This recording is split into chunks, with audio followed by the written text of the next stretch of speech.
In Galatians, Paul is writing to Gentiles who were pagans, estranged from God. Paul has spent his time preaching and teaching and converting these Gentiles. Paul starts by reminding these converts that they once engaged in idol worship, which was in vain.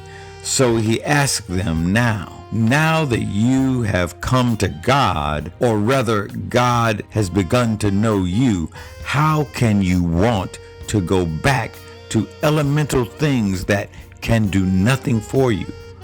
Paul is fighting here to keep them from leaving pagan rituals and calendar in exchange for Jewish rituals and calendar. Neither set of rituals or festivals were important for their salvation. Paul knew that to obligate these Christians to obey the legalistic ritualism of Judaism would give the impression that rituals have something to do with their relationship with God. Paul was in a battle to save these new Christians from rejecting a real relationship with Christ in favor of legalistic symbols and rituals that should focus us on our relationship with Christ, but not be the basis of our relationship. Modern churches struggle over generational battles, issues that arise because of different people from different backgrounds joining. Some seeking to change worship to relate to them, others fighting to preserve tradition. We, as modern Christians, must be mindful of the criteria that Paul uses here. What helps diverse Christians to strengthen their relationship with God? Recognizing that we must put traditions and symbols and ritualism aside and focus on our relationship with God, for that is what is really important. In this lesson, we can hear Paul's frustration as he writes, "I'm afraid that my work for you may have been wasted." As modern Christians, we too can experience frustration. We work dedicating our time to help people, yet it seems to do no good. Prayers and pleas seem to be in vain, and yes, we stand at a point to determine whether to give up in frustration or to keep going. While these feelings are normal, Paul shows us that we are not to give up on sinners. Jesus never gave up on Paul. He has never given up on us. In this lesson, Paul is asking the Galatians to accept justification by faith, reminding them that he once accepted their tendency for justification by works. In essence, Paul wants the Galatians to put themselves in his shoes to the same extent he had put himself in their shoes when he visited them. Paul's message was to warn us not to look down on sinners. We must look upon them with empathy, seeking to understand one another, to understand their condition from their perspective.